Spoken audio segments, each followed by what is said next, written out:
What's going on, y'all? You see the title of the video, man. I just want to talk about some of the games I've been playing lately. Some of these are indie games, some of these are more well-known franchises, and some of these are even demos. But these are kind of the games that have carried me through February and March, kind of just this first early portion of the year. Let me know what games y'all have been playing in the comments. But without further ado, man, let's get right into it. Kicking it off, man, one of my early favorite games of the year. This is Planet of Lana 2. This is a follow-up to the original Planet of Lana that I believe came out in 2023. For those who are unfamiliar, this is a puzzle platformer, and I was really surprised at how much more I like this compared to the first one. And not that the first one was bad, but this one just made subtle changes that really improved the gameplay overall. You're still playing as Lana and Mui, but they gave them just a little bit of extra, gameplay. The mechanics got a little more in depth, and just that little addition of some more mechanics made the puzzles a lot more just creative and engaging and just kind of fun to figure out. Mui is a lot more involved now. Mui can control animals and different creatures on the planet and use them to have to clear out pathways or just help you solve a puzzle. Mui can control some of the machines. Lana is swimming now, so that opens up a whole different element to the game during certain points. And you're traveling through different biomes. The game still looks gorgeous. It looks beautiful, traveling through these different areas and these different environments. And narrative wise, this was a lot darker than the first one. I won't give away the story, but yeah, this took some narrative twists and turns that I wasn't really expecting. You get to see a lot more of the home planet and some of the inhabitants and some of the other people, and it's some stuff some stuff going on, but you'll get to see that when you play it. Like I said, I won't get too deep into it, but yeah, narrative wise, gameplay wise, I feel like this was an improvement on the first game in nearly every way, man. I don't really have too many negative things to say about this. I knew I would like it, but I was not expecting to like it as much as I did. Not gonna say it's my favorite game of the year, but this might make the top 10 though. Not gonna lie, this might make the top 10. Really enjoyed this. So you had to give a mention to Planet of Lana 2. If you like the first one, definitely check this out. If you're not familiar with the series and you like puzzle platformers, play both of them. They're both good games, but this one definitely better. So yeah, Planet of Lana 2, had to give this a mention. A surprise game that I've been playing that I just kind of picked up on a whim was Ace Combat 7. Now, I grew up with this franchise. I played some of these as a kid, but I never got too deep into it because I'm not really good at airplane games like that. Actually, I'm pretty bad at them. And I'm bad at this one, to be honest. I'm not that good at it. You'll probably see in the footage, I'm struggling playing this, but it's fun, man. This game is good. Now, I'll be honest, I don't understand a whole lot going on with the story. I know there's these fictional countries, they're at war. You play as some pilot named Trigger. He got framed for a murder. There's some wild stuff going on, but yeah, I'm not gonna lie, I haven't really paid much attention to the story. But that gameplay though, there is something very satisfying about just flying around in this plane, and when you finally land that missile hit, it is a dopamine high. And I think it's because I'm bad at the game. Like when I finally land a hit, it's like, oh, I did it. And then I keep chasing that high of like I just want to land the next hit. But yeah, I've been really impressed with this, and I think I like that some of the missions, at least so far. And I'm very early into the game. I don't even really have a lot of footage of this, but the missions are all different. Like it's not just straight up, oh, every mission is a dogfight. There was a mission early in the game where you had to weave in between like a radar detection system, so you had to avoid, I'll have it on the screen, you had to avoid all of the red circles on the map, so that was really intense. There's some missions where you had to bomb certain targets, and then there are some missions where it is just kind of a straight up dogfight. They have these cutscenes going on in between. I don't know, they're there, I guess. But my favorite thing about this game, aside from the gameplay, which just feels great, is when you finally complete a mission and you can just watch the replay of your mission from different camera angles, and it gives it this whole cinematic feel, and it's so satisfying. Again, because I'm bad at it, when I finally complete a mission, it's like, oh, now I can look at my handiwork and see the stuff I actually did right. But yeah, I've been having a lot of fun playing this. I got to get back to this. I'm gonna try to finish this game. I'm not good at it, but that does not stop me from having fun. So yeah, Ace Combat 7. Surprisingly, I've been playing this, and even though I'm not that great at it, I've been having a good time with this one. A demo I played recently that really impressed me, that I was pretty surprised by, was Takeover 2. Now, Takeover was a beat 'em up that I originally played on the Switch, and I had no idea this was getting a sequel until I just randomly saw it on YouTube, and I was like, oh, let me go try this demo. And I really like this, man. This feels a lot better than the first game. I think they improved a lot on the combat. Hits feel punchier and more impactful. The combat overall, to me, just feels more fluid. I like the way they're doing the combos in this one. You can do some air juggles. You know, I think if you like press up at the end of your combo, you can hit somebody in the air. Press down at the end of the combo, you can kind of, do like a ground slam. We got firearms still. That's a staple in this game. I feel like you got the pistol and the assault rifle. That assault rifle does so much damage. The special moves in this game just feel good to pull off, and they got a parry mechanic going on now. So I think they improved the gameplay overall compared to the first one. Like I said, this feels better in every way, and the demo's pretty sizable. You get to go through, I think, like 3 or 4 stages, and you get to do a boss fight. So you get to get a good feel of the game. It looks like they're going to be at least 4 characters, but in the demo you only get to play as one. I think his name is Ethan. And yeah, no, this just it feels good. It's a solid beat 'em up. Like, it's a beat 'em up. Beat 'em ups are pretty straightforward. Kind of what you see is what you get. But the graphical style isn't always for me. Like, it's weird. Sometimes I like it, sometimes I don't. But the gameplay for me really just kind of sealed the deal. I'm 50-50 on the look sometimes, but the gameplay for me just works in this one. It feels good to play. One thing I do want to see and that I'm interested in the full game is if you play the original Takeover, they would have stages where you got to ride vehicles and just do some different stuff to kind of break up not monotony, but just kind of break up the gameplay a little and just give you a chance to do something different. So I'm hoping that they do the same in this one. That's not in the demo, but I'm looking forward to see if that's in the real game. But yeah, Takeover 2, man, if you like beat 'em ups, even if you're not sold on this graphical style, give the gameplay a chance. I think you'll enjoy it, or at least just give it a shot. It's a free demo on Steam. It doesn't cost you anything. I say just give it a shot, see if you like it. But if you like beat 'em ups and if you like the first Takeover, you'll definitely enjoy this one. So yeah, Takeover 2, one of my favorite demos that I've played as of recent. So I finally finished Forspoken, and since I did a full review of this game, I won't spend too much time on this. I'll just kind of jump straight into it. This game, if you know it, had a lot of controversy when it first came out. A lot of people hated on it.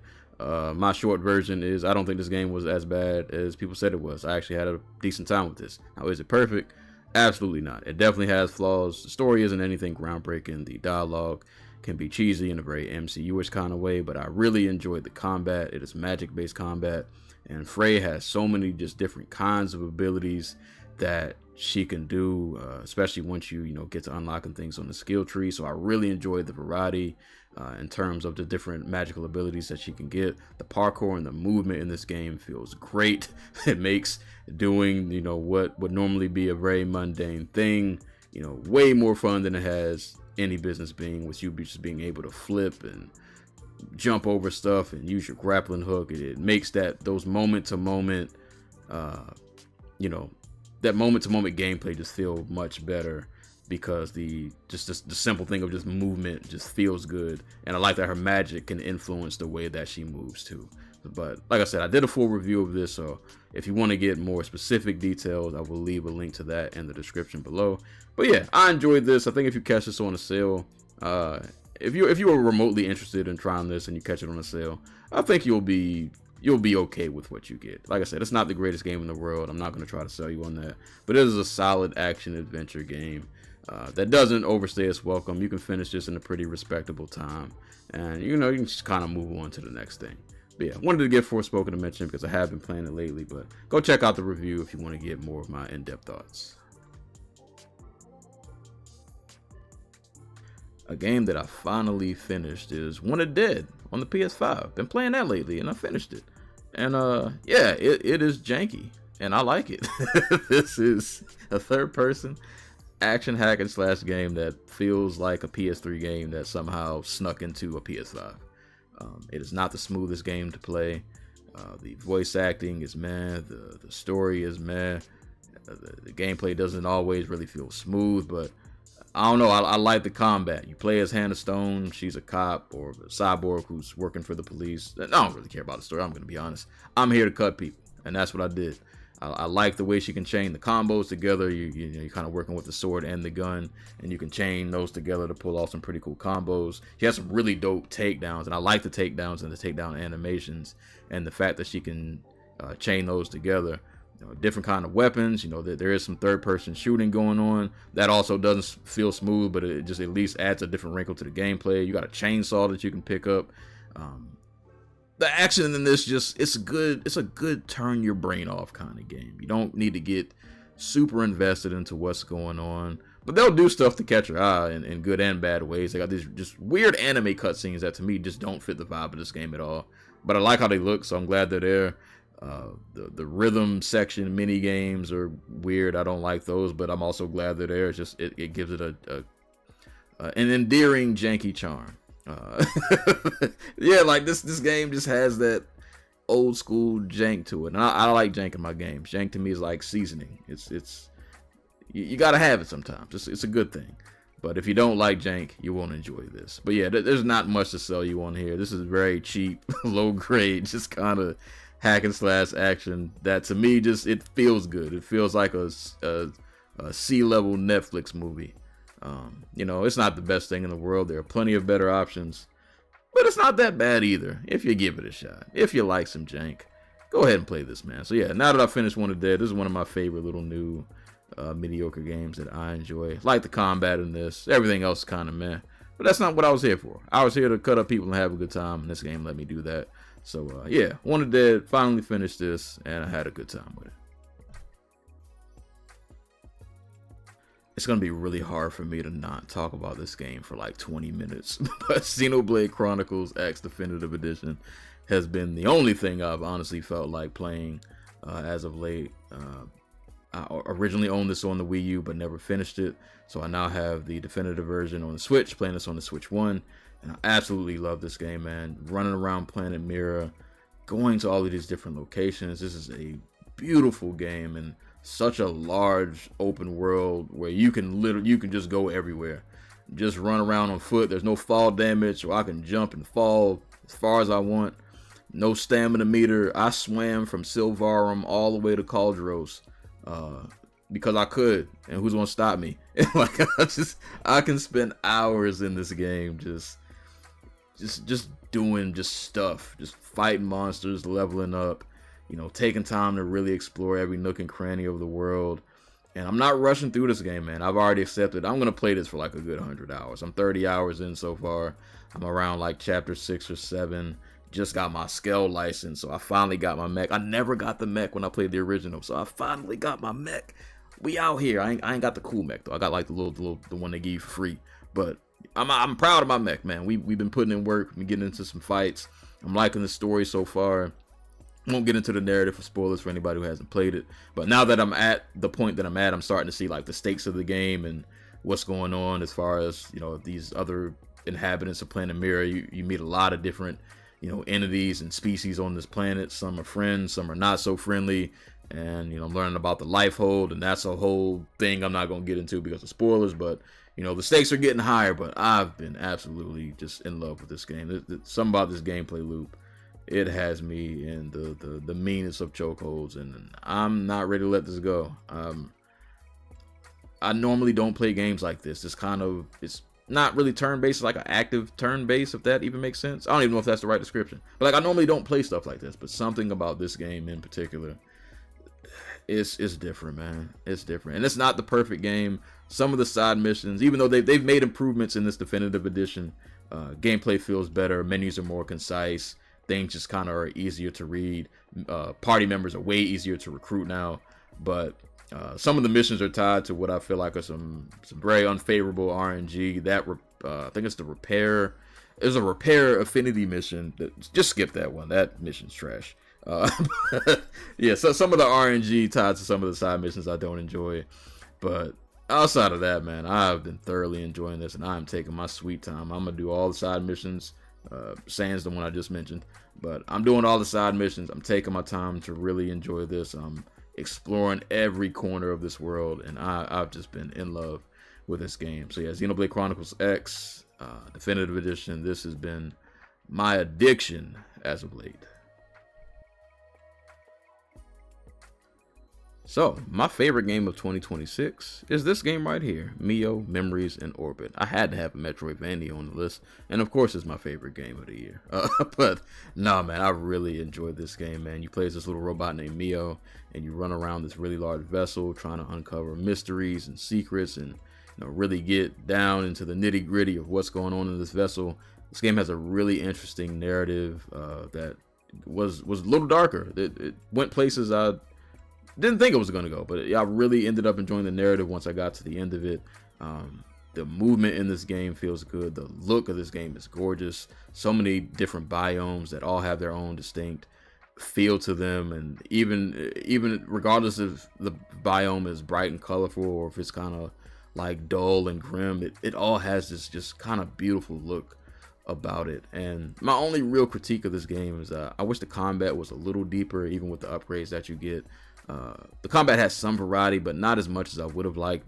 But even with that said, I had so much fun playing this, and it is a world or vessel worth exploring. There are so many different secrets to find, so many different just things to do, and I like that if you just play this game and just do the main things, you can finish this in a very respectable time. But if you decide to do all of the side missions, I kind of like that the most difficult parts of the game are pretty much all of the side things. So it's not, they don't run you through the gauntlet. You don't have to run through the gauntlet if you don't really want to. Also, the platforming in this game. Love the platforming, and there are some brutal platforming sections of this game. There is one in specific. I will not say it by name, but if you've played this game and you finished it and you've done some of the side stuff, you know which one I'm talking about. You know which one I'm talking about. But the platform in this game I also love. There's a certain upgrade you get that made movement in this game so much fun for me. But yeah, man, this had all the beats I want for Metroidvania. Combat, solid enough to get the job done. Really, there were some really good standout boss fights, and it is a world worth exploring. It made me want to keep, finding every little secret I could. And yeah, man, it just hit all of the Metroidvania beats that I wanted.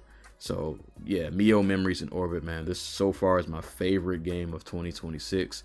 If you like Metroidvanias, definitely give this one a look. So these are the games that I've been playing lately. Let me know what y'all have been playing lately in the comment section below. And also, if you haven't done so, check out the latest community posts. I did a pretty big announcement as far as things I'm doing on this channel. The too long did not read version is that I will be separating my long form and short form content. Long form content will remain on this channel as is. All of my YouTube shorts are going to be re-uploaded to a secondary channel called Serial Bites. I will leave a link to that in the description below, so go over there and subscribe if you want to catch my hilarious and nonsensical gaming clips from my live streams on Twitch. But yeah, that's all I got for today's video. My name is Serial Sensei. Y'all stay safe, y'all stay hydrated, and I will catch y'all on the next one.